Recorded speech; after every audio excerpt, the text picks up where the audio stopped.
저희와 함께 하심을 찬양합니다. 감사드리옵고 주 예수 그리스도 이름으로 기도합니다. 아멘. 우리 함께 하나님 말씀 먼저 봉독하겠습니다. 열왕기하 2장의 말씀입니다. 열왕기하 2장 1절로 14절의 말씀을 먼저 교독하고 우리 함께 교환 보도록 하겠습니다. 오늘은 교환 4페이지짜리 교환하고 우리 한 페이지로 된 우리 열왕기하 왕의 계보, 우리 왕의 계보에 관한 도표를 하나 더 준비해 놓았습니다. 네, 열왕기하 2장 말씀입니다. 1절로 14절입니다. 여호와께서 회오리 바람으로 엘리야를 하늘로 올리고자 하실 때에 엘리야가 엘리사와 더불어 길갈에서 나가더니 엘리야가 엘리사에게 이르되 청하건대 너는 여기 머물라 여호와께서 나를 베델로 보내시니라 하니 엘리사가 이르되 여호와께서 살아계심과 당신의 영혼이 살아있음을 두고 맹세하노니 내가 당신을 떠나지 아니하겠나이다 하는지라. 이 두 사람이 베델로 내려가니 베델에 있는 선자의 제자들이 엘리사에게로 나와 그에게 이르되 여호와께서 오늘 당신의 선생을 당신의 머리 위로 데려가실 줄을 아시나이까 하니 이르되 나도 또한 아노니 너희는 잠잠하라 하니라. 엘리야가 그에게 이르되 엘리사야 청하건대 너는 여기 머물라 여호와께서 나를 여리고로 보내시느니라. 엘리사가 이르되 여호와께서 살아계심과 당신의 영혼이 살아있음을 두고 맹세하노니 내가 당신을 떠나지 아니하겠나이다 하니라. 그들이 여리고에 이르매 여리고에 있는 선자의 제자들이 엘리사에게 나와 이르되 여호와께서 오늘 당신의 선생을 당신의 머리 위로 데려가실 줄을 아시나이까 하니 엘리사가 이르되 나도 아노니 너희는 잠잠하라. 엘리야가 또 엘리사에게 이르되 청하건대 너는 여기 머물라 여호와께서 나를 요단으로 보내시니라 하니 그가 이르되 여호와께서 살아계심과 당신의 영혼이 살아있음을 두고 맹세하노니 내가 당신을 떠나지 아니하겠나이다 하는지라. 이에 두 사람이 가니라. 선자의 제자 50명이 가서 멀리 서서 바라보매 그 두 사람이 요단가에 서 있더니 엘리야가 겉옷을 가지고 말아 물을 치매 물이 이리저리 갈라지고 두 사람이 마른 땅 위로 건너더라. 건너매 엘리야가 엘리사에게 이르되 나를 내게서 데려감을 당하기 전에 내가 네게 어떻게 할지를 구하라. 엘리사가 이르되 당신의 성령이 하신 역사가 갑절이나 내게 있게 하소서 하는지라. 이르되 내가 어려운 일을 구한도다. 그러나 나를 내게서 데려가신 것을 내가 보면 그 일이 내게 이루어지려니와 그렇지 아니하면 이루어지지 아니하리라 하고 두 사람이 길을 가며 말하더니 불수레와 불말들이 두 사람을 갈라놓고 엘리야가 회오리 바람으로 하늘로 올라가더라. 엘리사가 보고 소리 지르되 내 아버지여 내 아버지여 이스라엘의 병거와 그 마병이여 하더니 다시 보이지 아니하는지라. 이 엘리사가 자기의 옷을 잡아 둘로 찢고 엘리야의 몸에서 떨어진 겉옷을 주워가지고 돌아와 요단 언덕에 서서 함께 읽겠습니다. 엘리야의 몸에서 떨어진 그의 겉옷을 가지고 물을 치며 이르되 엘리의 하나님 여호와는 어디 계시나이까 하고 그도 물을 치매 물이 이리저리 갈라지고 엘리사가 건너니라. 아멘. 제가 함께 몸담았던 성대 기도학생 겟세만의 출신 중에서 제가 이제 국어학번이고요. 또 공공학번, 또 01학번 이렇게 해서 그 목회자 후보생들이 이렇게 연달아 이렇게 배출되었었습니다. 당시 저보다 나이가 한 살 어린 당시 이제 함께 성대 기도학생에 섬겼던 정모모 목사님이라는 분이 계십니다. 지금 이제 분당 우리 교회 계셔요. 분당 우리 교회에서 지금 약 5년 정도 섬기고 계시는데 어느 날 이렇게 통화를 하다가 이제 목사님이 그런 얘기를 하시는 거예요. 이찬수 목사님을 옆에서 이렇게 뵈니까 볼 때마다 깜짝깜짝 놀란다는 거예요. 그러니까 뭐냐면은 그 이찬수 목사님의 모습 속에 누가 보이냐면 오카노 목사님이 보이신다는 거예요. 그 오카노 목사님 여러분 아시죠?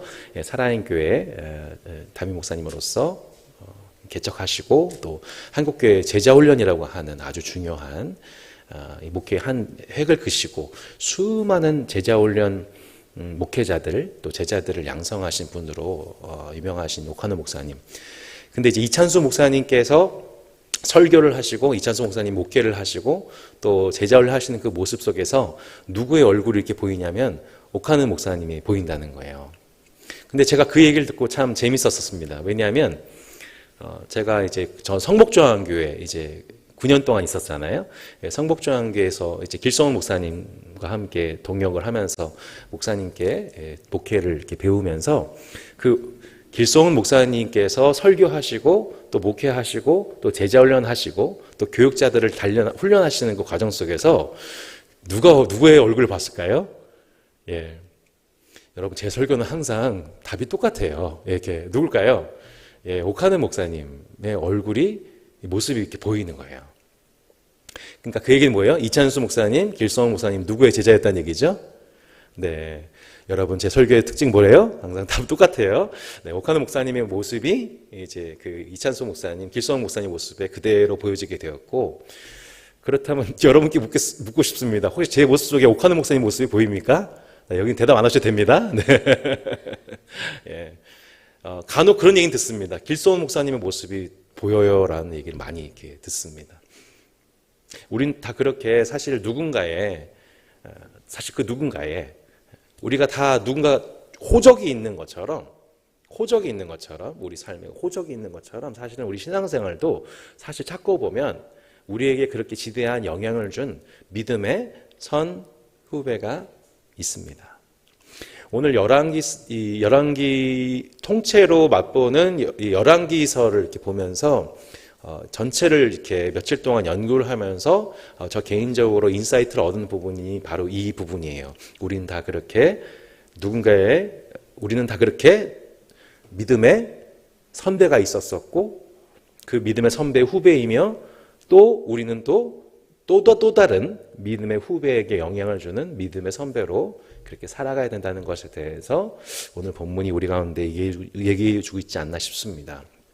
통째로 보는 우리 열왕기 두 번째 시간인데 열왕기를 전체를 혹시 읽어보신 분 계십니까? 네, 세상에 이렇게 두 분이 이렇게 손을 이렇게 드셨습니다. 놀랍습니다. 네, 이 열왕기가 읽기가 쉽지가 않죠. 네, 그래서 저희가 이 어느 성경 말씀이나 다 마찬가지지만 먼저 각 권을 개관을 하고 말씀을 읽으면 그 말씀이 좀 쉽게 와닿습니다.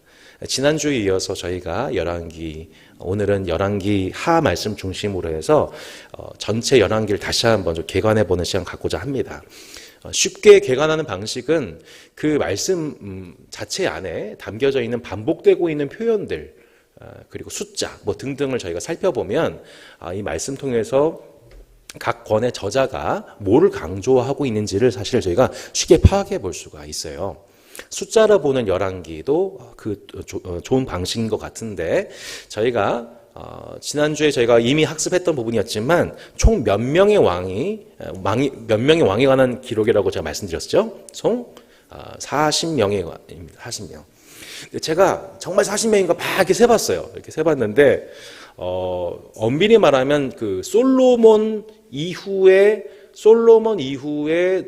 이 분열 왕국이 된 이후에 남유다는 총 20명의 왕이 이렇게 기록이 되는 것을 살펴봤고요. 북이스라엘은 정확히 얘기하면 19명이더군요.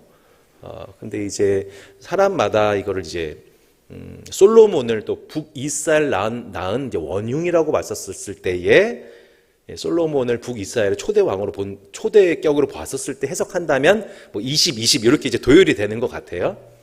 큰 의미가 있는 건 아니지만 저희가 이제 40이라고 하는 숫자 속에서 저희가 연상되는 게 있지 않습니까? 이스라엘이 광야에서 보낸 횟수 같은 시간, 이렇게 40이라는 숫자. 결국 이스라엘이 이미 하나님께서 왕이신 이스라엘이 세속 왕을 달라고 한 그 결과 그들이 경험하게 된 것은 40명의 왕의 통치 기간 동안 마치 이스라엘이 광야에서 40년 동안 방황했던 것 같은 그런 시기를 보냈다. 이렇게 저희가 해석해 볼 수 있다고 했었죠. 그래서 남유다는 총 20명의 왕, 한 왕조, 다윗 왕조의 20명의 왕, 북이스라엘은 19 혹은 20 이렇게 20명이라고 써주셔도 되고 여러 명 써도 됩니다. 총 9개 왕조. 북이스라엘은 남유다는 다윗 유일한 왕조지만 북이스라엘은 총 9개 왕조가 계속해서 왕위를 찬탈하는 구조 속에서 매우 극심한 정치적 혼란기를 보냈다는 것을 저희가 보게 되죠. 참고로 해서 제가 그래서 남유다와 북이스라엘의 왕에 관한 도표를 설명드렸습니다. 여기 도표 보시면 우리 남유다는 아사부터 기록이 되어 있습니다. 네, 제가 뒤편에 참고로 좀 갖다 놨는데요. 네, 뒤편에 있습니다. 보시면 남유다는 3대 왕 아사부터가 열왕기가 기록되어 있고 1대 왕이 누굴까요? 르호보암이고요. 2대 왕이 아비암입니다. 그래서 르호보암, 아비암, 3대 왕 아사, 여호사밧 등으로 기록돼서 맨 마지막 시드기야 때까지 이르게 되고 마침내 아수르에 의해서 멸망하게 되는 것이 남유다의 역사이고요. 두 번째는 북이스라엘 역사로서 북이스라엘의 초대 왕이 여로보암이지 않습니까? 네, 그러니까 솔로몬 이후에 이제 여로보암 왕이 북이스라엘 왕으로 세워지고 사마리아를 수도로 하여서 그 나라를 세우게 되죠. 그리고 솔로몬, 그러니까 여로보암, 그 다음에 나답, 엘라, 시므리, 오므리까지가 열왕기상에 나오는 이 열왕기상까지 나오는 북이스라엘 왕이고 그 다음에 이제 본격적으로 등장하는 열왕기하의 왕이 누굴까요?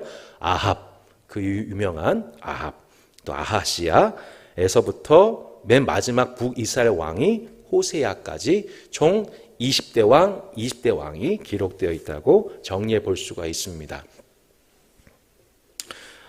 근데 이제 이 도표에서 보듯이, 이 역사가 어떻게 이제 열왕기에서 어떻게 기록이 되었냐면, 유다 왕 이야기 한 번 평가가 나오게 되면, 그 다음에는 북이스라엘 왕에 관한 평가가 한 번, 이런 식으로 교차적으로 한 번씩 교차적으로 이루어지게 된 구조를 통하여서, 이 남유다와 북이스라엘은 비록 분열 왕국이지만, 실제로는 하나님께서는 이 전체의 역사를 한 나라의 역사인 것처럼 보셨다라고 볼 수가 있는 것입니다.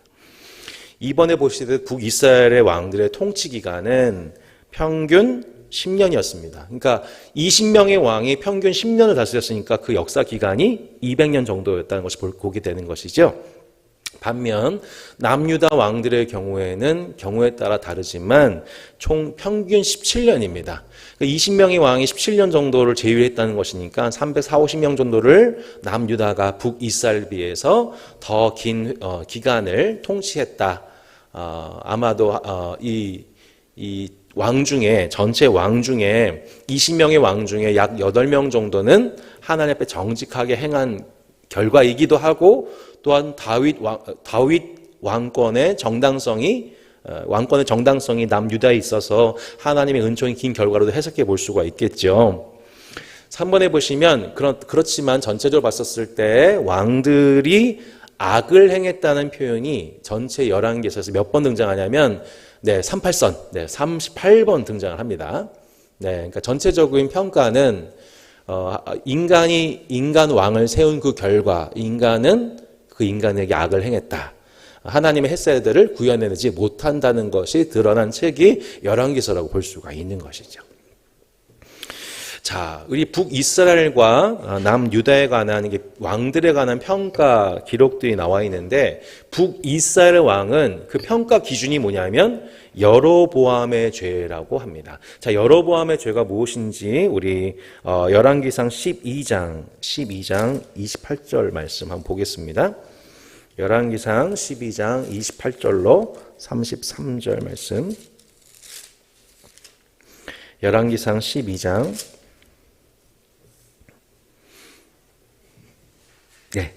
25절부터 보실까요?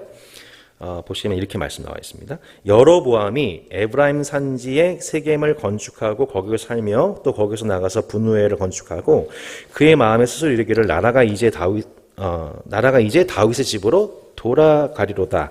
만일 이 백성이 예루살렘에 있는 여호와의 성전에 제사를 드리고자 하여 올라가면 이 백성의 마음이 유다 왕 된 그들의 주 르호보암, 남유다의 왕이죠. 솔로몬의 아들이죠. 르호보암에게로 돌아가서 나를 죽이고 유다의 왕 르호보암에게로 돌아가리로다 하고 이에 계획하고 무엇을 만듭니까?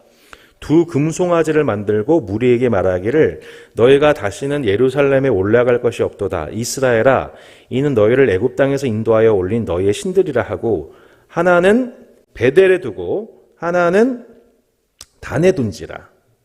이 일이 죄가 되었으니 이는 백성들이 단까지 가서 그 하나에게 경배함이더라. 그가 또 산당들을 짓고 레위 자손 아닌 보통 백성으로 제사장을 삼고 여덟째 날 곧 그 달 15째 날로 절기를 정하여 유다의 절기와 비슷하게 하고 제단에 올라가되 베델에서 그와 같이 행하여 그가 만든 송아지에게 제사를 드렸으며 그가 지은 산당의 제사장을 베델에서 세웠더라. 그가 자기 마음대로 정한 달 곧 18째 달 15째 날로 이스라엘 자손을 위하여 절기를 정하고 베델에 쌓은 제단에 올라가서 분향하였더라. 이게 뭐예요? 여로보암의 죄입니다. 자, 솔로몬 이후 왕국이 둘로 분열되었습니다. 남유다의 왕 르호보암, 북이스라엘의 왕 여로보암입니다. 근데 여러분, 하나님께서는 한 곳에 모여서 하나님을 예배하라고 중앙성소를 예비하신 장소가 어디냐면 남유다의 수도인 예루살렘입니다. 그죠? 근데 이제 왕국이 둘로 분열이 됐습니다. 분열이 되고 예루살렘은 남쪽에 소유가 되어 있습니다. 그러니까 북이스라엘 왕 여로보암이 어떤 정책을 만드는 거예요? 그 백성들이 예루살렘으로 내려가지 못하도록 예루살렘에 내려가게 되면은 백성들의 마음이 르호보암에게로 돌아갈까봐 하나님께서 지정하지 않으신 두 군데 장소, 단과 베델에 추가 성소를 만들어 놓고, 베델, 단, 이렇게 위쪽에 있죠? 만들어 놓고서 거기다 하나님을 섬기도록 하되, 하나님을 섬긴 게 아니라 뭘 섬기게 만들었어요?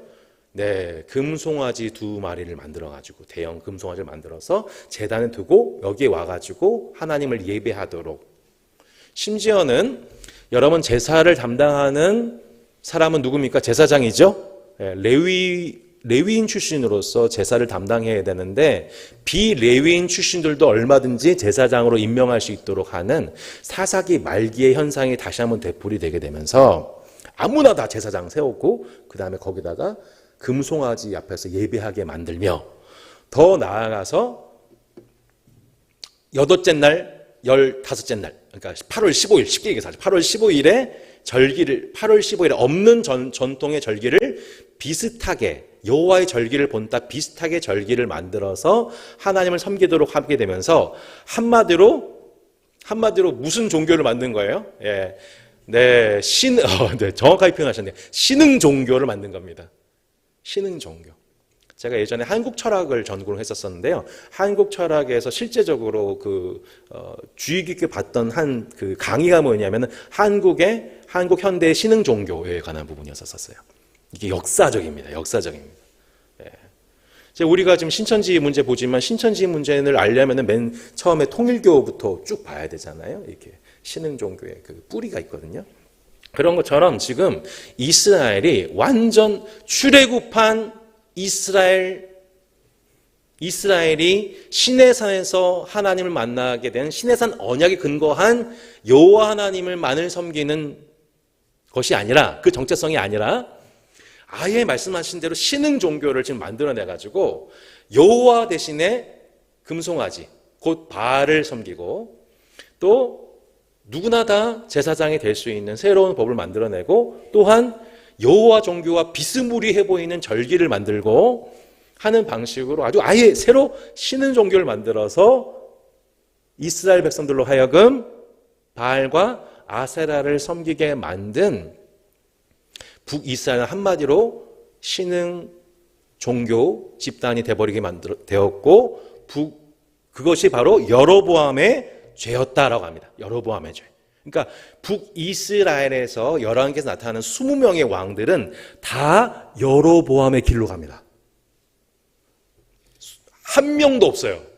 단 한 명도 없이 모두 다 20명의 왕들이 여로보암의 길로 가고 여로보암의 죄를 범하여 곳곳에 다 그렇게 산당에서 우상에게 분향하고 바알과 아세라를 따라가는 그 길로 백성들로 가게 난 종교 왕국이 되어버린 곳이 바로 이제 북이스라엘이었던 것이죠. 여러분, 이러한 종교성, 이러한 종교성, 신명기 말씀에서 보면, 여러분 신명기의 메시지는 뭐예요? 한마디로 여호와만 섬기라. 이스라엘아 들으라. 여호와는 유일한 하나님이시다. 하나님이 본인을 소개할 때 제일 강조했던 개념이 뭐냐면 나는 유일한 존재다. 라는 것이었습니다. 그래서 십계명에서도 다른 신을 겸하여 섬기지 말아라. 다른 신을 섬기지 말아라. 왜냐하면 유일하니까. 유일하니까. 그러니까 당시 고대 근동에서 만연해 있던 사상이 뭐냐면 다신론적 세계관이었던 거죠. 그러니까 이 신도 있고 저 신도 맞고라고 하는 그 신론의 세계관, 그 세계관을 하나님께서는 언약 백성 삼으신 이스라엘에게 본인 소개할 때에 나는 그런 신들이 아니다. 나는 유일한 하나님이다. 그래서 너희들이 나를 섬기려면 나만 섬겨라라고 말씀하신 내용이 뭐예요? 십계명이잖아요. 그러니까 1계명에서 그것을 말씀하고 있는 거잖아요. 넌 나 외엔 다른 신을 섬기지 말아라. 유일한 하나님이시다. 유일한 하나님을 섬기기 위해서 뭘 하지 말아야 돼요? 하나님을 우상 조각으로 만들면 안 됩니다. 형성하면 안 됩니다. 형성되신 분이 아니니까. 그 이름을 망령되 일컬어서는 안 됩니다. 오직 유일한 하나님 섬기려면 안식일 범하면 안 됩니다. 부모를 공경해야 합니다. 살인하면 안 되죠. 간음하면 안 됩니다. 도둑질하면 안 되고요. 거짓말하면 안 되고요. 이웃과 소유의 것을 탐욕하면 안 돼요. 그게 뭐예요? 유일한 하나님을 섬기는 길이라고 가르쳐 주셨던 거잖아요.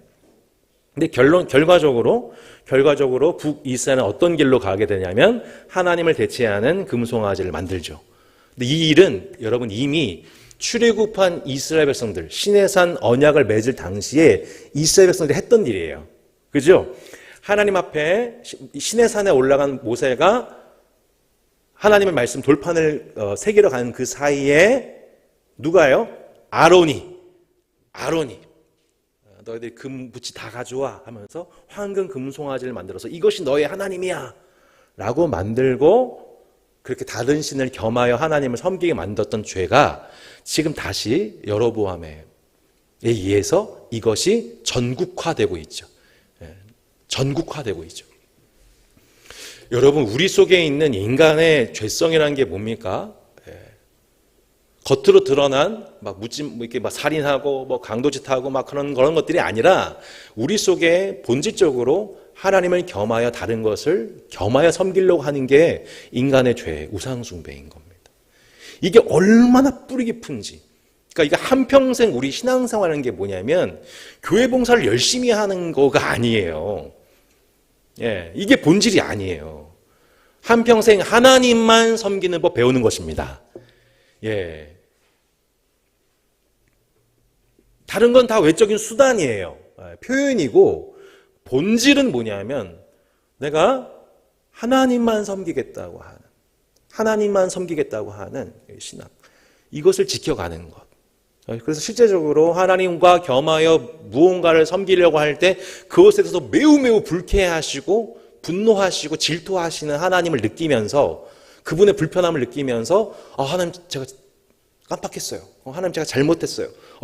저도 모르고 그랬어요 하면서 바람 피려고 했어요. 했던 거 인정하고 빨리 회개하고 버리고 하는 게 결국 우리가 이 땅에서 하나님만 섬기는 백성으로 성결해지는 그 모든 과정인 거죠. 그러니까 이 문제가 계속 신명기에서 말씀하셨던 그 내용이 신에서 말씀하셨던 그 내용이 계속 그 내용에 대해서 이스라엘은 계속 범죄하고 반대로 살아가고 반역하고 이 일들이 계속 이제 퍼지게 되는데 안타깝게도 하나님이 금하신 그 왕을 구한 결과 그 왕에 의하여 온 백성이 다 같이 그렇게 폐역의 길로 우상숭배의 길로 다른 신을 겸하여 섬기는 길로 나아가게 되는 결과로서 끔찍한 결과를 초래하게 된 것을 보면서 진짜 인간을 다스려서는 안 되는구나. 인간의 왕이 인간이 될 수가 없다는 것을 우리 가운데 보여주고 있는 책이라고 볼 수가 있는 것이죠. 그렇게 북이스라엘 왕들의 모든 평가 기준은 여로보암의 죄를 범했다는 것입니다. 자, 두 번째 남유다 왕들의 평가 기준이 무엇입니까? 다윗의 길을 따랐는가 따르지 않았는가에 관한 평가 기준입니다. 그래서 그 평가에 따라서 비교적 A 이상의 평점을 맞은 사람들이 누구예요? 여호사밧, 요아스, 아마샤, 요담이라고 하는 사람 4명이 이렇게 등장을 합니다. 그리고 A 플러스 다윗의 길을 따랐다. 다윗과 같았다라는 평가받는 사람이 딱 3명입니다. 누굴까요? 아사, 그다음에 히스기야, 요시야입니다. 아사와 히스기야, 요시야 이렇게 세 분이시죠. 그래서 열왕기상 15장 9절에 보면 이렇게 나와 있습니다. 이스라엘의 여로보암 왕 제20년에 아사가 유다 왕이 되어 예루살렘에서 41년 동안 다스리니라. 그의 어머니 이름은 마아가라 아비살롬의 딸이더라. 아사가 그의 조상 다윗과 같이 여호와 보시기에 정직하게 행하여 남색한 자를 그 땅에서 쫓아내고 그의 조상들이 지은 모든 우상을 없애고 또 그의 어머니 마아가가 혐오스러운 아세라 상을 만들었으므로 태우의 위를 폐하고 그 우상을 찍어 기드론 시내가에서 불살랐으나 다만 산당은 없애지 아니하니라. 그러나 아사의 마음이 일평생 여호와 앞에 온전하였으며 이렇게 나와 있지요. 네, 그러니까 평가 기준이 뭐라는 거예요? 다윗이었고요. 네, 다윗이었습니다. 그리고 이제 이어서 나중에 보겠지만 요시아와 히스기야 때에 특별히 요시아 때 반복된 일이 뭐예요? 하나님 외에 은밀하게 섬기는 모든 우상들을 혁파하는 장면들이 등장하게 되죠. 그것이 결국에는 이 남유다 때에 간헐적으로 일어났던 이스라엘의 종교개혁, 하나님 외에 다른 신을 섬기는 인간의 종교성을 회개했던 순간들이 아사와 또한 요시아를 통해서 이루어지게 된 것을 보게 됩니다. 그러니까 7명에서 8명의 왕을 제외하고 나머지 12명의 왕들은 남유다 왕국도 다 다윗과 같지 않았다는 것을 보게 되어지게 되죠. 결국 남유다도, 그러니까 실제적으로 여러분 생각해 보세요. 북이스라엘은 10개 지파 중심으로 된 인구가 많은 부강한 나라입니다. 반면에 남유다는 다윗 후손, 그러니까 유다 지파 중심의 아주 미약한 소수 지파예요. 그래서 남유다는 비교적 정통성을 받았지만 영적으로 강건하면 북이스라엘과의 그 견제와 압박 속에서도 하나님의 은혜 속에 계속 살아남게 되는데, 그 하나님을 향한 마음이 순전하지 않은 왕이 등극하게 돼버리면은 북이스라엘로부터 삼키게 됩니다. 북이스라엘의 영향력, 그들의 그 바알과 아사를 따라가는 북이스라엘의 영향력이 남유다까지 영향을 미치게 되는 그 모습을 보여주게 되는 전형성이 열왕기서에서 계속 흐르고 있죠.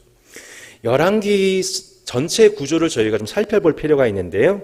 네, 항상 제가 제일 좋아하는 그 표현, 이 도표에서 나타나는 메시지, 데칼코마니 구조 속에서 열왕기 전체 구조가 선명하게 나타나고 있습니다. 그 A에 해당되는 게 뭐예요? 솔로몬 왕국과 남유다 왕국.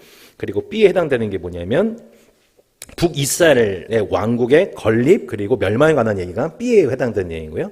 C에 해당되는 게 뭐냐면 유다와 이스라엘 왕들 40명 얘기가 앞뒤로 이루어지고 있고, 그 맨 중심에 여러분 뭘까요? 이게 누구 왕조일까요?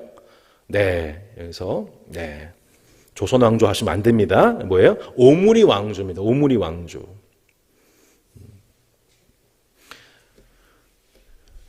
40명의 왕 그리고 북이스라엘의 20명의 왕 중에서 가장 악했던 왕조를 꼽으라면 그것이 뭐예요? 오므리, 그리고 오므리의 아들 아합. 오므리 아합 왕조 얘기가 맨 중앙에 나와요. 이게 열왕기의 구조예요. 그러니까 이 구조를 이해하면 열왕기를 이해하기가 쉽습니다. 도대체 이게 무슨 이야기의 반복인가? 정글에 들어가서 헤매지 않고 저희가 정확하게 지도를 따라서 해석해 나갈 수가 있습니다. 그러니까 한마디로 지금 열왕기에서 지금 집중되고 있는 메시지는 뭐냐면 하나님 신앙을, 여호와 신앙을 버린 이스라엘이 얼마만큼 악해지게 되는가. 하나님을 떠나는 왕이, 다윗과 같지 않은 왕이 세워지게 되었을 때 얼마나 강력한 우상숭배와 그 우상숭배 결과 그 나라의 통치를 받는 백성들이 고통 가운데 살 수밖에 없는가. 여기에 관한 담론을 보여주고 있는 게 뭐냐면 바로 오므리 아합 왕조 얘기예요. 그래서 이때 가장 강력한 우상숭배, 그리고 그 가장 강력한 우상숭배에 대항하는 가장 강력한 사람들이 등장하는 때가 바로 이때입니다.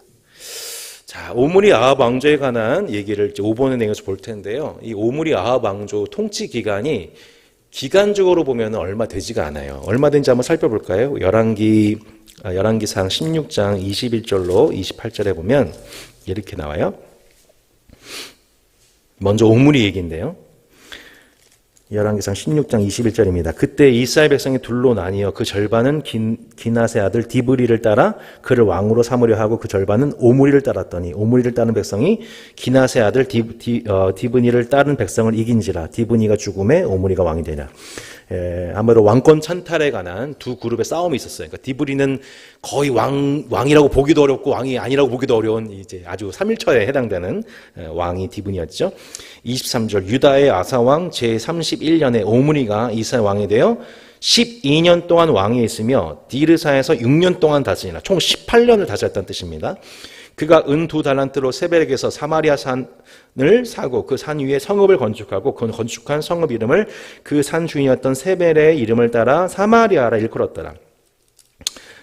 오므리가 여호와 보시기에 악을 행하되 그 전에 모든 사람보다 더 악하게 행하여 느밧의 아들 여로보암의 모든 길로 행하며 그가 이스라엘에게 죄를 범하게 한 그 죄 중에 행하여 그들의 헛된 것들로 이스라엘 하나님 여호와를 노하시게 하였더라. 오므리가 행한 그 남은 사적과 그가 부린 권세는 이스라엘 왕 역대지략에 기록되지 아니하였느냐. 오므리가 그의 조상들과 함께 잠에 사마리아에 장사되고 그의 아들 아합이 대신하여 왕이 되니라 라고 18년 동안의 오므리 왕조의 기록을 나와 있습니다. 연이어서 29절부터입니다. 유다의 아사왕 제38년에 오므리의 아들 아합이 이스라엘의 왕이 되니라. 오므리의 아들 아합이 사마리아에서 22년 일어나 있죠. 이스라엘을 다스리니라. 오므리의 아들 아합이 그의 이전의 모든 사람보다 여호와 보시기에 악을 더욱 행하여 느밧의 아들 여로보암의 죄를 따라 행하는 것을 오히려 가볍게 여기며 시돈 사람의 왕 엣 바달의 딸 이세벨을 하나로 삼고 가서 바알을 섬겨 예배하고 사마리아 건축한 바알의 신전 안에 바알을 위하여 제단을 쌓으며 또 아세라 상을 만들었으니 그는 이전에 이스라엘의 모든 왕보다 심히 이스라엘 하나님 여호와를 노하시게 하였더라. 그 시대에 베델 사람 히엘이 여리고를 건축하였다. 그가 그 터를 쌓을 때에 맏 아들 아비람을 잃었고 그 성문을 세울 때에 막내 아들 수굽을 잃었으니 여호와께서 눈의 아들 여호수아를 통하여 하신 말씀과 같이 되었더라. 이게 무슨 뜻이냐면 여호수아서 말씀해 보면 여리고성을 하나님 심판하셨을 때에 그 심판 직후에 하나님께서 여호수아한테 뭘 명령하셨냐면 여리고 다시 재건하지 말아라. 저주가 있을 거다라는 예언이 있었잖아요. 근데 그 여리고를 재건한 사람이 누구였다는 거예요? 네, 바로 아합이었다는 거죠. 여리고는 뭐의 상징이에요? 하나님을 향하여 대적하고 있는 모든 지식의 상징입니다. 그게 여리고였단 말이에요. 하나님을 향하여 높아진 그 모든 견고한 체제. 그게 여리고였단 말이에요. 근데 하나님은 여리고를 무너뜨리시잖아요. 다시는 이거 세우지 마. 그러니까 여리고는 일종의 바벨탑과 같은 거였단 말이에요. 근데 이것을 다시 건축하면서 하나님을 대적한 왕이 바로 누구였어요? 네, 아합 왕이었던 거죠. 근데 아합은 여로보암의 죄에 우습게 한 사람이었다는 얘기입니다.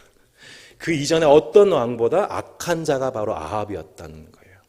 그래서 오므리 18년, 아합 22년, 총 40년 동안의 기록이 총 11기 중에서 노른자 같은 역할을 하게 되는데 그 노른자 역할이 좋은 역할이 아니라 우상 숭배하는 정권이 들어가게 됐을 때 그 정권에 의해서 그 나라가 얼마만큼 영적으로 쑥대밭이 되고 백성들이 고통을 받는지를 보여주는 장면이 열왕기 전체의 3분의 1.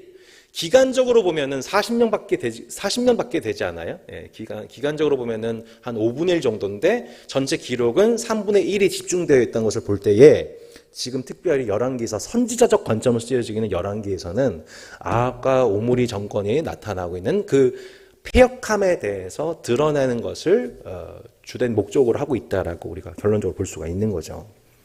당시는 북이스라엘의 역사상 정치, 군사, 전성기였고 아까 말씀드렸다시피 남유다에 비해서 북이스라엘은 훨씬 더 인구적으로 아주 증대한 그러니까 늘 그 남유다에 대한 늘 주도권을 갖고 있는 게 북이스라엘이었던 거였어요. 근데 이제 아시다시피 아합은 바알 숭배의 온상지였던 페니케아의 왕 엣바알, 그러니까 바알 숭배의 근원지였던 그곳에서 그 왕국의 딸과 더불어서 정략 결혼을 했고 그 유명한 여인 여기서 이제 이세벨이 등장을 하는 거죠. 이세벨이. 그리고 우리가 잘 알다시피 여기서 이제 등장하는 그 개념이 뭐냐면 그 아합과 이세벨 부부와 그 정권을 호위하는 대규모의 선지자들이 출현합니다. 이걸 이제 어용 선지자라고 저는 표현을 했는데요. 여러분 어용이라는 말 들어보셨죠? 어용 지식인 뭐 이런 말 들어보셨죠? 이 어용이라는 게 뭐냐면 실제로는 뭐 중립적인 단어입니다. 왕이 지정해서 사용한다. 왕이 지정해서 사용하는 지식인 이게 이제 어용이라는 뜻인데 저희는 사실 부정적인 어감이 있죠. 엄밀히 말해서 당시 이 아합과 또한 이세벨의 정권에 대해서 비호하는 어용. 이 어용이라는 게 뭐냐면 자신의 어떤 자신의 어떤 주관성에 상관없이 자신의 이득에 따라서 자신의 신념과 자주성이 흔들리고 이득이 되는 방향으로 말하는 사람들, 이걸 이제 어용적 지신이라고 하지 않습니까? 그런 것과 같이 당시 이 정권에 비호하는 어용 바알 선지자들이 대규모 출현하게 되는 것을 보게 됩니다. 그게 몇 명이었어요, 여러분? 열왕기상 그 18장에 저희가 등장하지 않습니까? 열왕기상 18장 19절에 보시면 이렇게 나오죠. 18장 19절에. 그런즉 사람을 보내 온 이스라엘과 이세벨의 상에서 먹는, 이렇게 나오죠. 그죠? 이스라엘과 이세벨의 상에서 먹는 바알의 선지자 450명과 아세라의 선지자 400명을 갈멜산으로 모아 내게로 나오게 하소서. 그 정권에 대해서 정당성을 스스로의 어떤 자주성에 의해서 판단이 아니라 함께 그것에 대해서 함께 상에서 먹는 자들, 선지자가 850명이 있었다고 나와 있습니다. 아시다시피 이 850명과 더불어서 갈멜산에서 영적 전투한 자가 누구였어요? 엘리야였잖아요. 엘리야가 뭐라고 얘기했어요?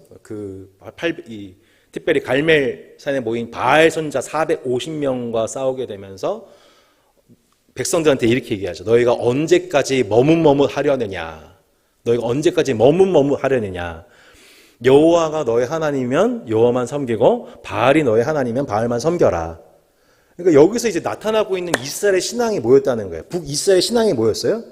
한마디로 소수의 사람들, 여호와 신앙을 고집하고 있는 소수의 사람들. 자, 그 사람들이 누구냐면 열왕기상 18장에 나와요. 18장 4절에 나옵니다. 18장 4절에 이세벨이 여호와의 누구예요? 선지자들을 멸할 때에 오바댜가 선지자 100명을 가지고 50명씩 굴에 숨기고 떡과 물을 먹었더라. 매우 의미심장한 표현이죠. 지금 이세벨이 누구를 죽이려고 해요? 여호와를 따르는, 여호와를 경외한 선지자 100명을 죽이려고 하는 장면 속에서 놀랍게도 그 왕궁에 있는 오바댜라고 하는 하나님을 경외한 자가 그 100명을 몰래 살펴주고 그들의 생명을 지켜주는 것을 보게 됩니다.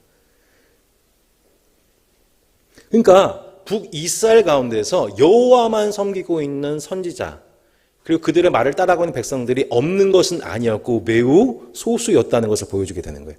대부분의 이스라엘 백성들은 어떤 상태 속에 있는 거예요? 머뭇하고 있는 거죠. 그러니까 대놓고 바알을 섬기는 아합과 이세벨 부부와 그 정권을 비호하고 있는 850명의 선지자들과 그들을 섬기고 있는 강력한 바알 그룹과 소수의 여호와만 섬기는 선지자와 그 선지자의 말을 듣고 있는 소수의 삶 사이 속에서 대부분의 대중들은 어떻게 하고 있는 거예요? 머뭇하고 있는 상황. 여호와만 섬기려면 여호와만 섬기고 바알만 섬기면 바알만 섬겨라고 엘리야가 외쳤을 때 계속해서 그들은 머뭇하고 있었다는 거예요. 대부분이 뭐하고 있다는 거예요? 여호와와 바알을 겸하여 섬기고 있었던 것이 당시 북이스라엘의 영적인 상태였다는 거예요. 여러분, 한국교회는 어떨까요?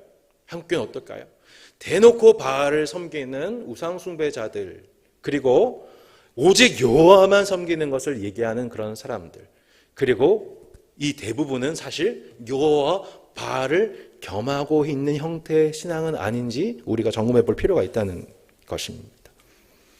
여러분, 한번 생각해 보세요. 지금 이 모습은 이 11개에서 정말 하이라이트에 해당되는 부분이에요. 왜냐하면 우리가 지금 사무엘서와 열왕기서를 계속해서 보고 있지만 사무엘서와 열왕기서를 통하여서 흐르고 있는 명백한 관점이 뭐예요? 이게 신정주의적 왕정입니다. 이스라엘의 왕정은 세속 왕정이 아니라 진짜 왕은 누구다?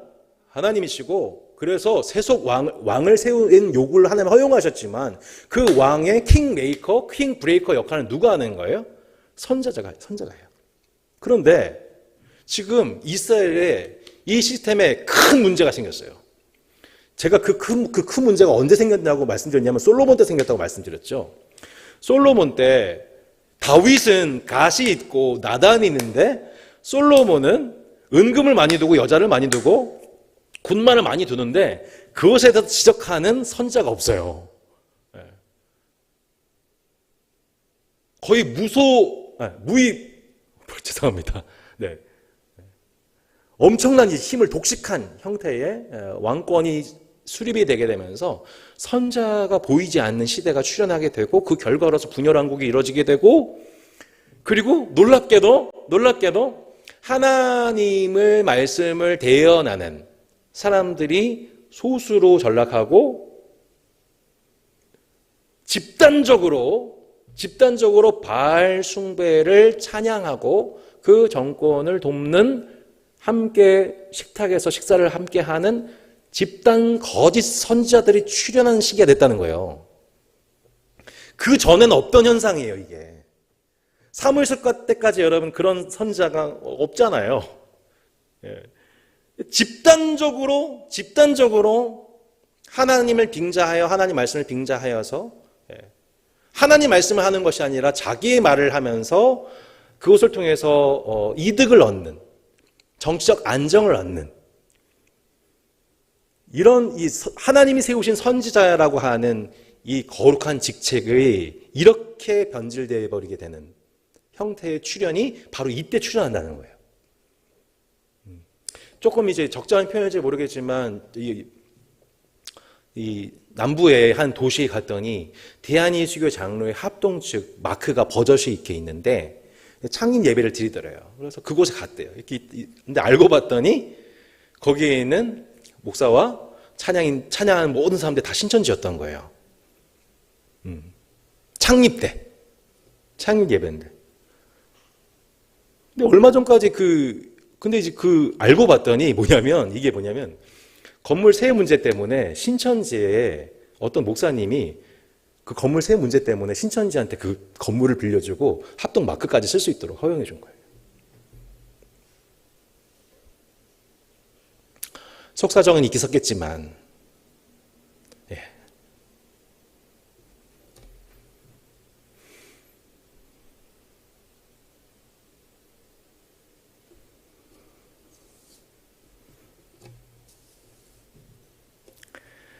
이렇게 당시 우상숭배를 전국화하고 있는 그 정권에 대해서 비호하고 있는 450명의 바알 선지자와 더불어서 먼저 엘리야가 맞짱을 뜹니다.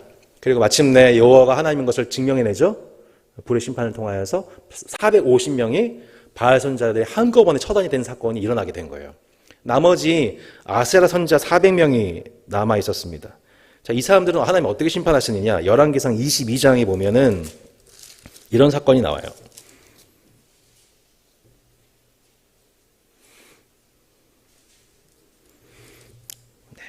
이 얘기 하기 전에 이 얘기를 안 할 수가 없네요. 21장에 보시면 아합과 이세벨의 부부가 범한 가장 끔찍한 죄, 제가 많이 언급했던 나봇의 포도원 사건 언급되는 거 보고 계시죠? 나봇의 포도원 사건. 이 사건은 마치 누구의 사건과 같아요? 다윗이 바세바를 범한 사건과 같아요. 다윗이 자신의 이웃의 아내와 소유를 침범했던 사건과도 같이 당시 가장 악랄했던 왕이었던 아합이 탐하였던 나봇의 포도원에 대해서 배합화하자 이세벨이 어떻게 합니까? 불량배를 동원해서 마치 나봇이 아합 정권에 대해서 저주한 것처럼 거짓 루머를 퍼뜨리고 그 결과로서 나봇을 죽이고 결국 나봇의 포도원을 아합이 인수받게 되는 이런 악랄함. 신명기를 비롯해서 계속해서 율법은 뭘 얘기해요? 절대로 이웃의 지게표를 옮기지 말아라. 땅을 사고 팔지 말아라. 토지는 여호와 것이다 라고 말씀하시면서 이웃의 소유를 탐하지 말을 것에 대해서 말씀을 하십니다. 근데 이제 아합이 이제 그 우상숭배자가 하나님을 빙자하는 우상숭배자가 얼마나 악해질 수 있는지를 보여주는 장면이 바로 이 나봇의 포도원 사건이지 않습니까? 이것은 제가 많이 말씀드렸기 넘어가겠습니다만, 그러면 이 일에 대한 하나님의 심판이 뭐였냐? 이 일이 있은 후에 하나님이 엘리야를 통해서 아합을 경고하세요. 너와 이세벨이 결국 그 시체가 개들이 그 시체를 핥아먹게 될 거다라고 이제 강력하게 얘기를 하죠. 그러니까 얼마나 이제 아합과 이세벨이 그 엘리야가 미웠겠어요. 물론 아합은 부분적으로 회개한 장면을 나타냅니다만, 하나님이 이 아합 정권을 어떻게 심판하시냐? 열왕기상 22장에 아합 정권과 그 나머지 남아있는 450명의 아세라 선지자를 어떻게 심판하시는지 그 내용이 열왕기상 22장에 나오는 거예요. 네, 22장에 이렇게 보시면 19절에 미가야라고 하는 참 선지자가 등장을 합니다. 미가야가 이르되 그런즉 왕은 여호와의 말씀을 들었어. 내가 보니 여호와께서 그의 보좌에 앉으셨고 하늘의 만군이 그의 좌편에 모시고 서 있는데 여호와께서 말씀하시기를 누가 아합을 꾀어 그를 길랏 라못에 올라가서 죽게 할 거 하시니 하나는 이렇게 하겠다 하고 또 하나는 저렇게 하겠다 했는데 한 영이 나와 여호와 앞에 서서 말하되 내가 그를 꾀하겠나이다.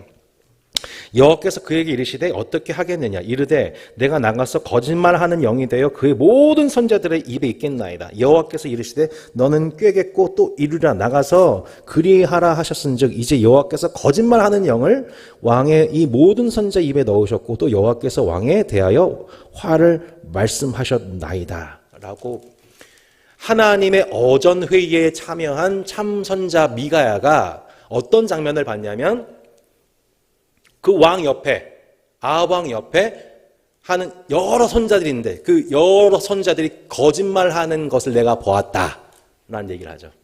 이게 무슨 뜻이냐면 당시 계속해서 주변 강국이었던 이 아람과 더불어 전쟁이 있었을 때에 북이스라엘의 왕 아합이 당시 유다 왕이었던 여호사밧에게 압력을 넣어가지고 같이 힘써 싸우자고 했던 거예요. 근데 이 싸움을 하게 될 때 이 싸움이 어떻게 될지 늘 선자한테 물어보잖아요. 그 450명의 아세라 선자한테 물어봤던 거죠. 그러니까 아세라 선자들이 뭐라고 대답했겠어요? 왕이요. 전쟁하지 마십시오. 패배할 것입니다. 이렇게 하겠습니까? 아니죠. 어용 선자들이잖아요. 왕이요. 승리는 우리의 것입니다. 이게 근데 참 선자였던 미가야는 하나님의 어전 회의에 들어가서 무슨 장면을 보게 되는 거예요? 네, 거짓말하는 영이 그 선자들에게 들어가서 왕을 속이는 장면을 내가 보았습니다. 라고 참 선자인 미가야가 아합 왕한테 얘기를 했던 거죠. 그랬더니 여러분 어떻게 해요? 시드기야라고 하는 거선자가 그 미가야를 빡 때리면서 그를 고난을 줍니다. 24절 보세요. 그나아나의 아들 시드기야가 가까이 와서 미가야의 뺨을 치며 이르되 여호와 영이 나를 떠나 어디로 가서 내게 말씀하시더냐. 미가야가 이르되 내가 골방에 들어가서 숨는 그날에 보리라. 이스라엘 왕이 이르되 미가야를 잡아 성주 아몬과 왕자 여호아스에게로 끌고 돌아가서 말하기를 왕의 말씀이 이 놈을 옥에 가두고 내가 이 평안이 돌아올 때까지 고생의 떡과 고생의 물을 먹이라 하였다 하라. 미가야가 이르되 왕이 참으로 평안이 돌아오시게 될진데 여호와께서 나를 통하여 말씀하지 아니하시리다. 또 이르되 너희 백성들아 다 들을지니라 하니라 하면서 하나님의 어전 회의에 들어가 거짓말을 하는 영이 들어갔다는 것을 왕에게 보고한 참선자 미가야는 고생하는 떡과 고생의 물을 마시면서 고난을 당하게 되고 결과적으로는 아합이 어떻게 됩니까? 병사인 것처럼 위장하여 전쟁에 나갔다가 아합은 결국 전사당하게 됩니다. 이 장면을 보면서 기가 막힌 이 열왕기서의 메시지를 저희가 발견하게 되는 겁니다. 자, 여러분 아합이 어떻게 심판당하게 돼요? 네, 거짓 선지자들로서 자신의 정권을 유지한 이 아합이 거짓 선지자를 통해서 망하게 됩니다. 그죠? 이게 아합이었어요. 거짓 선지자를 동원하여서 자신을 세웠던 왕권이 거짓 선자들의 그 거짓 예언을 통해서 망하게 되는 거죠. 이게 지금 열왕기서 아합을 하나님이 다루시는 하나님 장면이에요. 또 하나 얘기하자면 이런 거죠. 나봇의 포도원을 얻을 때에 거짓말을 동원했던 아합이 결국 그 거짓말을 통하여서 망하게 되는 겁니다.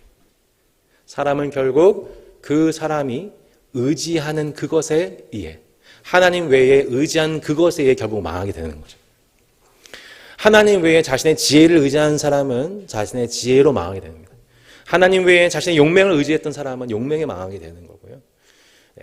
거짓과 모략을 의지했던 사람은 거짓과 모략으로 결국 망하게 된다는 것을 저 열왕기를 통해서 보게 되는 거고, 그렇게 아합 정권은 그렇게 망하게 되고, 훗날 결국엔 이 이세벨 또한 어떻게 망하게 됩니까?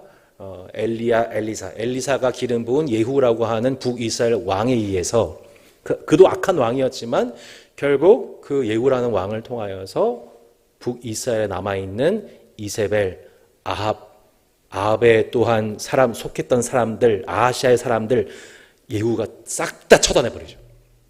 악한 자를 통하여서 하나님께서 악을 처단하신 장면을 통하여서 가장 강력했던 당시 북이스라엘의 왕권이었던 아합 정권을 하나님이 심판하세요.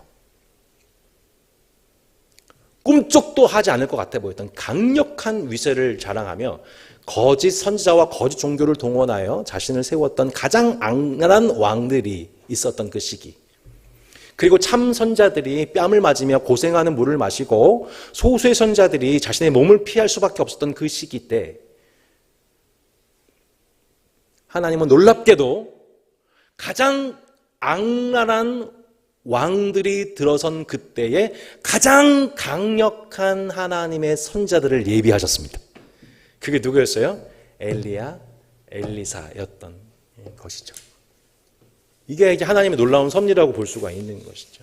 하나님은 가장 강력한 선자를 가장 악랄한 왕국, 가장 악랄한 왕권이 다스리고 있던 북이스라엘의 40년 통치 기간, 오므리 아합 기간에 정확하게 엘리야와 엘리사를 예비하셔서 하나님께서 우상 숭배에 맞서게 하셨다는 내용이 열왕기의 핵심적인 메시지로 볼 수가 있는 겁니다. 그러니까 이스라엘에 의해서 하나님의 은총이, 놀랍게도 하나님을 저버린 이스라엘에 의해서 하나님의 은총이 저버리지 않고 하나님은 여전히 하나님의 방식으로 이스라엘의 왕을 세우기도 하시고 폐하기도 하시는 분이 여호와 하나님이심을 나타내셨다. 그 은총이 놀랍게도 그 악랄함 속에서도 하나님의 은총이 떠나지 않았다는 것을 저희가 열왕기를 통해서 저희가 확인하게 되는 것입니다. 왕조에 대항한 그러한 예언자들이 있었습니다. 그런 선후배들이 있었던 것입니다. 특별히 우리가 알다시피 이 아합 정권에 대항했던 사람, 첫 번째 누구였습니까? 바로 엘리야였지요. 야고보서 말씀에 따르면 엘리야가 했던 그 메시지, 엘리야의 그 영적 싸움, 오래 참음, 인내에 대해서 야고보 사도가 이렇게 정리를 했습니다. 엘리야가 우리와 같은 성장의 사람인데 그가 비가 오지 않기를 기도했더니 3년 6개월 동안 비가 내리지 않았고 그가 다시 기도했더니 비가 내렸다 라고 하는 구절로서 엘리야의 사역을 핵심 정리하고 있죠. 엘리야가 한마디로 뭐와 싸운 거예요? 바알 숭배와 싸운 거죠. 바알 숭배의 목적이 뭐예요? 다산과 풍요잖아요. 다산동 사신 분들 주의하시기 바랍니다. 다산과 풍요. 바알 숭배의 목적이 뭐냐? 우리에게 바알이 다산을 준다. 우리에게 풍요를 준다. 이른 비와 늦은 비를 내려준다. 바알을 찬양하라. 이게 바알 숭배 아니겠습니까? 화딱지가 난 엘리야가 어떻게 기도했어요? 비가 내려오지 않게 해달라고. 그 모든 생명과 비를 내리신 분이 하나님이신 것을 알게 해달라고 막 싸운 거죠. 그게 엘리야의 영적 전투였던 거예요. 그러니까 엘리야가 기도하니까 비가 안 내려와요. 그러니까 바알을 섬겼던 자들이 헷갈리기 시작하는 거죠. 머뭇머뭇거리기 시작하는 거죠. 바알이 우리에게 축복과 모든 것을 준다고 생각했는데 비가 안 내려오니까 점점 다산하지 못하고 풍요하지 못한 모습을 보게 되면서 머뭇머뭇하게 되고 결국에는 엘리야가 불의 싸움을 한 결과 아주 저쪽에 심각한 타격을 입히지 않습니까? 바알 숭배자들에게. 그리고 다시 그 싸움 직후에 엘리야가 기도하니까 네, 큰 빗소리가 들리죠. 안 보이는데요? 사원에 7번 가보라고 하니까 마침내 큰 비가, 장대 같은 비가 막 쏟아지기 시작하면서 그 비를 주관하시는 분, 그 불을 주관하신 분이 여호와 하나님이시다. 천지를 창조하신 여호와가 참 하나님이시다. 이거를 당시에 북이스라엘 사원에 증명해낸 어마어마한 선지자가 바로 엘리야였고, 그 엘리야의 모습을 본 영감을 받았던 사람 누굽니까? 엘리사죠. 엘리사. 우리가 아까 열왕기하 2장 말씀 보았지만 내게 갑절의 영감을 주십시오. 이 갑절의 영감이라고 하는 건 뭐냐면은 엘리야의 더블을 달라는 얘기가 아니라 엘리야가 갖고 있는 그것. 보통 아버지가 죽게 되면 장자와 차자에게 재산을 배분하지 않습니까? 그럼 장자는 몇을 갖게 되는 거예요? 갑절. 차자의 갑절을 받게 되는 거예요. 3분의 1을 받게 되고 차자가 3분의 1을 받게 되죠. 그 갑절의 영감. 엘리야 당신께서 갖고 계시는 그 영감 중에 3분의 1, 곧 장자로서 내가 그 영감을 얻기를 바랍니다. 라고 하면서 그에게 남겨져 있는 마지막 이 영적 투쟁, 엘리야가 자신에게 남겨져 있는 이 아합 정권과 그 이후 북이스라엘 정권에 대한 영적 싸움의 영감을 엘리야에게서 얻어 그 싸움을 계속해서 진행하게 된 사람이 바로 엘리사이죠. 그래서 이 열왕기상과 열왕기 하에 엘리야와 엘리사의 그 모습을 보면 어떻게 돼요? 그대로 겉옷으로 요단강을 가르고, 마치 모세가 지팡이를 치면 마른 땅 사이로 지나가게 되는 것처럼 엘리야가 겉옷을 치면 물이 갈라져서 그 마른 땅 사이로 걸어가게 되고, 그 일이 엘리야와 엘리사에서 연속 계승되죠. 적은 음식으로 많은 양을 만듭니다. 사르밧 과부의 가루와 기름이 떨어지질 않아요. 똑같이 또한 엘리사의 그 수하의 생들 중에서 아내에게 그 집이 너무나도 가난해놨는데 뭐라고 얘기합니까? 그릇인대로 가져와 보시오. 근데 집에 그릇이 하나밖에 없어요. 그러니까 어떻게 해요? 이웃한테 가가지고 그릇 좀 다 가지고 오라고 그래. 이웃들한테 그릇을 다 빌리죠. 그 그릇을 가져온 대로 어떻게 합니까? 기름을 다 채워주죠. 엘리사가. 그리고 그 기름을 팔아가지고 그들이 부족함이 없게 되죠. 그렇게 우상 숭배가 가득한 가운데에서, 바알 숭배가 가득한 가운데서, 바알이 우리를 밥 먹여준다, 바알을 우리 먹여 살린다고 믿는 그 북이스라엘 가운데서 가장 가난한 과부의 집, 가장 가난한 선지생도의 집에 찾아가서 하나님께서 어떻게 일용할 양식을 채우신지를 보여주는 선자로서 기적을 나타내죠. 불을 내려오게 하고 7번 행동을 되풀이하게 하고 또 기근을 종식시켰다는 점에서 엘리야와 엘리사는 그렇게 하나님께서 가장 신정주의적 왕정 체제를 무너뜨린 당시 선자의 권위를 땅에 떨어뜨려버린 그 가운데에서 하나님께서는 여전히 그 선자를 통하여서 그 왕국 가운데 왕의 통치를 나타내신다는 것을 보여준 선지자가 바로 엘리야와 엘리사였던 것입니다. 4번이 엘리사이죠. 엘리사. 자, 시간 관계상 이제 마지막 부분을 이제 정리하고 오늘 강의를 마무리하겠습니다. 오늘 이제 7번 내용이 남유다의 전무후무한 왕들에게서 나왔습니다. 여기서 전무후무한 왕들이란 누구냐면 두 사람을 의미합니다. 아까 다윗의 길, 남유다 왕들 중에서 다윗과 같은 자 3명이 등장했었죠. 첫 번째가 아사, 두 번째가 히스기야, 세 번째 요시야입니다. 그 중에서 오늘 마지막으로 요약할 사람이 바로 히스기야와 요시야입니다. 전 예전에 그 히스기야 이렇게 함성하면은 일본 우동집 이름 같다 이렇게 생각했었는데요. 우리 히스기야, 비가 오니까 우동 먹고 싶네요. 점심 같이 먹어요. 히스기야 이야기입니다. 근데 히스기야 이야기와 요시야 이야기를 긴 내용을 제가 압축 요약해서 도대체 히스기야의 의미가 뭐고 요시야의 의미가 뭐였냐 했었을 때에 제가 생각했을 때는 그런 것 같아요. 그러니까 히스기야는 한마디로 뭐냐면 히스기야가 뭘 잘하냐? 말씀 찾아봐야죠. 성경도 근거에 의해서 얘기를 해야죠. 18장 보시면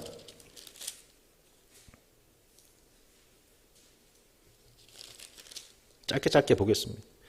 히스기야가 어떤 장면들에서 이게 의미가 있느냐. 19장 보시면 19장 1절 2절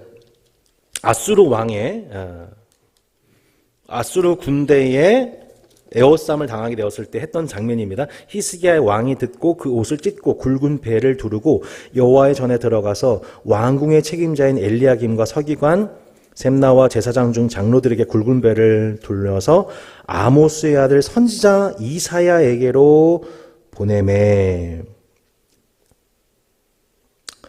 5절 이와 같이 히스기야 왕의 신복이 이사야에게 나아가니 이사야가 그들에게 이르되 너희는 너희 주에게 이렇게 말하라. 여호와의 말씀이 너는 아수르의 왕의 신복이 들은 바 나를 모욕한 말 때문에 두려워하지 말라.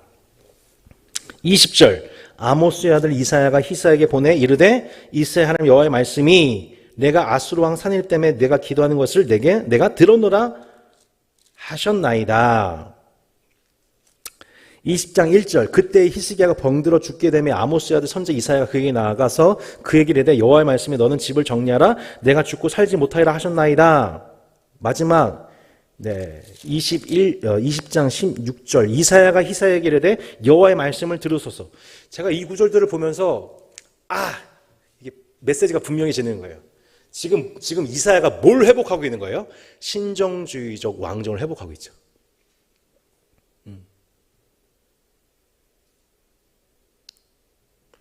그가 병들어 죽게 되었을 때 하나님께 살려달라고 기회를 달라고 하나님께서 15년의 기회를 더 주십니다.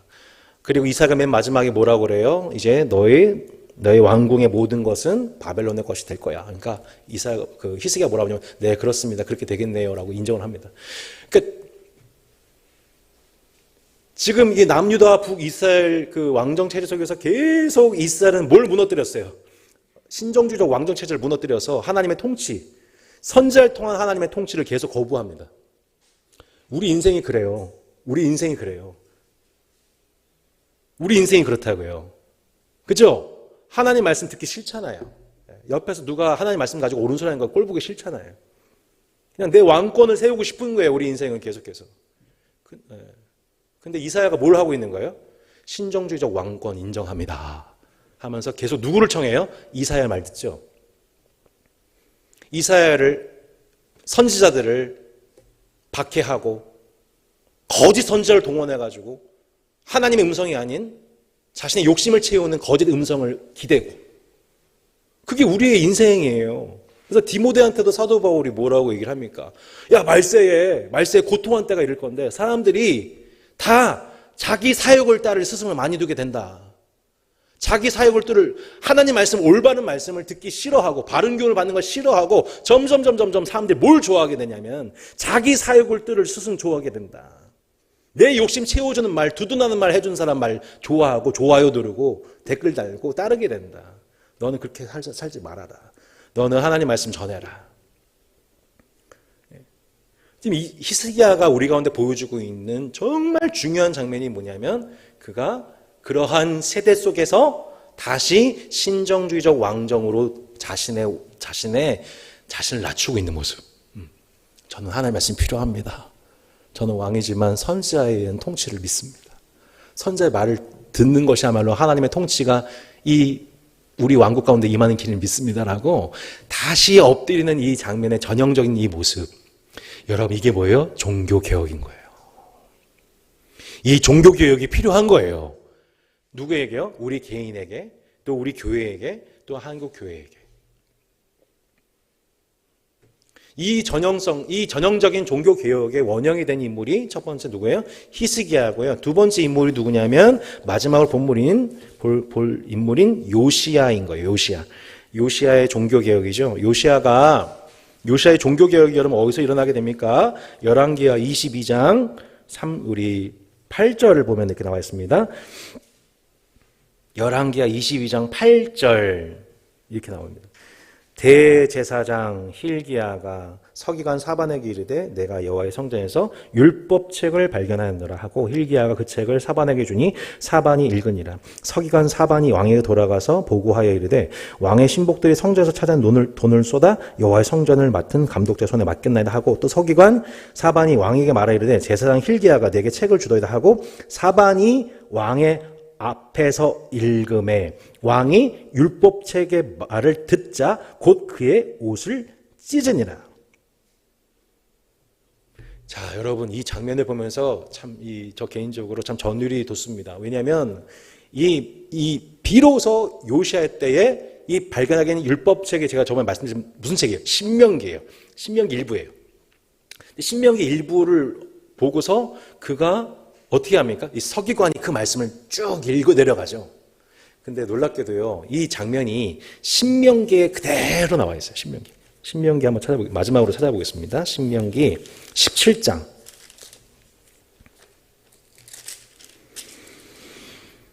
17장 18절로 20절에 보면 왕위에 오르는 사람에게 하나님이 이렇게 해야 된다고 가르쳤던 내용이 바로 그대로 나와요. 신명기 17장 18절로 20절 마지막으로 읽어보겠습니다. 그가 왕위에 오르거든 이 율법서의 등사본을 레위 사람 제사장 앞에서 책에 기록하여 평생에 자기 옆에 두고 읽어 그의 하나님 여호와 경외하기를 배우며 이 율법의 모든 말과 이 규례를 지켜 행할 것이며 그리하면 그의 마음이 그의 형제 위에 교만하지 아니하고 이 명령에서 떠나 좌로나 치우치지 아니하리니 이스라엘 중에서 그와 그의 자손이 왕위에 있는 날이 장구하리라. 아멘. 지금 여러분 요시야가 신명기 책을 어떻게 활용하고 있습니까? 그것을 서기관 사반이 왕 앞에서 말씀을 계속 읽어 내려갑니다. 근데 그 말씀을 듣는 가운데에서 그가 마음을 찢고 어떻게 회개하냐면 하나님 앞에 우리가 섬기고 있던 모든 우상인 것들을 다 파하기 시작합니다. 성경 중에서 제일 통쾌한 장면. 네, 여러분, 주부 여러분, 직장인 여러분, 스트레스 받으셨을 때 이 말씀 보십시오. 요시야가 모든 우상 제물을 다 때려잡는, 깨뜨리는 장면들이 4절부터 20절까지 쭉 나옵니다. 23장 4절부터 20절. 이거 다 읽지는 않겠는데, 4절부터 20절에 보시면, 바알과 아사를 위한 기명들, 우상숭배에 빠진 제사장들, 아세라, 창기들을 위한 집, 지방에 있는 산당들, 희생제사, 우상에게 섬기던 희생제사, 태양을 위해 드렸던 말, 태양 수레들, 제단들, 아스타롯, 그모스, 밀곰 등의 산당들, 베델 산당들, 사마리아 정 있는 산당들, 이거를 요시야가 다 때려부�줍니다. 하나님 외에 마음 뺏겼던 모든 형태의 다른 신을 겸하고 그 다른 신을 기쁘시게 세웠던 남유다 전국에 있던 모든 것들을 싹 다 불태웁니다. 싹 다 개혁해냅니다. 여러분 이러한 개혁이 여러분 어디서 시작되는 거예요? 하나님의 말씀을 듣는 것에서 시작되는 것입니다. 여러분 우리 삶의 개혁성은 오직 하나님의 말씀과 그분의 말씀을 들음에서 시작되는 줄로 믿습니다. 오직 하나님만 섬기기 원한다면 하나님의 말씀을 주야로 읽어 내려가는 여러분 전통을 다시 세우시기를 원합니다. 다시 히스기야 때와 같이 다시 내가 듣기 싫은 말, 이미 했던 말이 아니라 언제나 신정주의적 왕정임을 기억하며 내 인생도 마찬가지로 말씀 의존적인 선지자 의존적인 신앙생활, 내가 생각하는 방향으로 가는 것이 아니라 교역자와 온장 및 내 옆에 있는 동역자들을 통하여서 하나님이 내게 뭐라고 말씀하신지에 대하여서 히스기야가 이사야를 청하듯이 바른 결정을 내리지 못할 때, 바른 분별력이 없을 때 그때그때마다 이사야를 청했던 히스기야와 같이 하나님의 말씀을 묻고 하나님의 말씀을 강론받고 하나님의 말씀에 대해서 고민하고 하나님의 말씀 의존적으로 여러분 그 신앙을 여러분 2학기 내내 누리시고 평생 누리시며 그 신앙을 나만 누리는 것이 아니라 내 신앙의 선배들 통하여서 그 신앙을 내가 물려받게 된 그대로 엘리야가 또 엘리사에게 그 신앙을 물려주듯 여러분 그렇게 믿음의 선후배의 관계로서 우리의 관계가 돈독하여지고 우리의 신앙이 우리 세대 다음 세대 끝나는 것이 아니라 그 다음 세대도 계속 흘려갈 수 있도록 하나님께서 우리의 관계를 복되게 하시기를 원합니다. 우리 함께 말씀을 생각하면서 기도하는 시간을 가지면 좋을 것 같습니다.